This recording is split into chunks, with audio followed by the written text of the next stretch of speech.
সবাইকে ঈদের অনেক অনেক শুভেচ্ছা নিয়ে শুরু করছি আমার আজকের এই ব্লগটা। আজকের আমার দিনের শুরুটাই হয়েছিল বাজার দিয়ে। আমি সকাল সকালই বাজারে গিয়েছিলাম কেনাকাটা করতে, যাতে আমি এসে রান্না বান্না করতে পারি। তো আমি সকাল সকালে গিয়েছিলাম যাতে ভিড়টা কম হয়, কারণ একটু বেলা হয়ে গেলে মানুষের ভিড়ে একদম পা ফেলার মতো জায়গা থাকে না, কোনো কিছু দেখে কেনাকাটাও করা যায় না সেজন্য। তো আমি সবসময় বাজারে গেলে ফল কিনি। আপনারা কে, কে আছেন আমার মতো যারা ফল খেতে প্রচণ্ড পছন্দ করেন এবং বাজারে গেলেই ফল কিনবেনই? সো আমি চেরি নিয়েছিলাম, তারপরে পেয়ারা কিনেছি। কারণ পেয়ারাটা আমার অনেক, অনেক পছন্দ। আমি ভালো পেয়ারা পেলেই কিনি।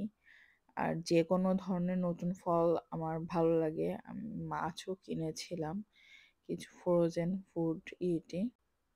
বাজার শেষ করে এসে আমি এখানে সবকিছু প্রিপারেশন করতেছিলাম। আমি আমার বেশিরভাগ জিনিসই ধুয়ে পরিষ্কার করে আমি জিপলকে করে রেখে ফ্রোজেন করে রাখি। কারণ আমার কাছে মনে হয় ফ্রোজেন করে রাখলে নিউট্রিশন লেভেলটাও বেটার থাকে এবং সেটা অনেকদিন পর্যন্ত নষ্ট হয় না, ইউজ করা যায় সবসময়।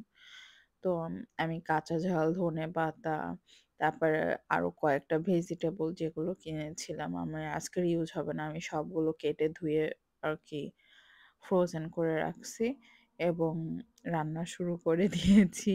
আমি এখানে রান্না করতেছি। আমি নতুন একটা জিনিস আজকে ট্রাই করলাম নিজের মতো করে। যেহেতু আমার ফুড নিয়ে এক্সপেরিমেন্ট করতে আমি খুবই পছন্দ করি নিজের মতো করে, মানে বিভিন্ন ধরনের হার্বস, স্পাইস সবকিছু নিয়ে আমার এক্সপেরিমেন্ট করতে খুব ভালো লাগে। জানি না কেন ভালো লাগে, বাট ভালো লাগে এজন্য।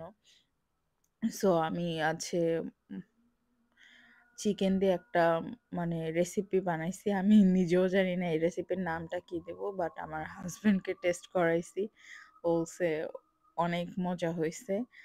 আমি ফিশ দিয়ে একটা রেসিপি করছি, ফিশের কালিয়া।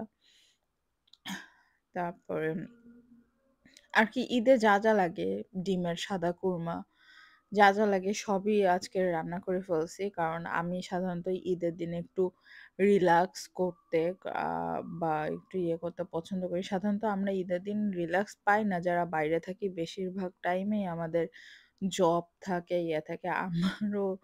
আমি ভাবছিলাম আমাদের ঈদ হবে 31st-এ, বাট ঈদ হয়ে যাচ্ছে আর কি 30-তে। আর এই যে সব কাজটা শেষ করে ইফতার টাইমে আমি আজকের ইফতারে একটু বিরিয়ানি খেয়েছিলাম। তারপরে চিন্তা করলাম আমার চুলটা একটু কালার করা দরকার। আমি ঘরেই কালার করি। পার্লারে যাই না, কারণ আমার পার্লারটা মনে হয় যে অতিরিক্ত হ্যাসেল এবং এখানে পার্লারের অনেক কস্টলি। আমি একটু সেভিংসেই বেশি ফোকাস করি। কারণ এত কস্টলি, এত টাকা দিয়ে চুলে কালার করাটা আমার কাছে জাস্ট ওয়েস্ট অফ মানি মনে হয়। তারপর এত টায়ার্ড লাগতেছিল, ইচ্ছা ছিল একটু বাইরে যাব। কিন্তু বাইরে যেতে পারলাম না। যে সবাই খুব উপভোগ করতেছে চাঁদ রাত। আমি কি করব? আমি জানলার ধারে দাঁড়ায় চাঁদ রাতটা দেখলাম। বাইরে সবাই কে কি করতেছে। সবাইকে আবারও ঈদ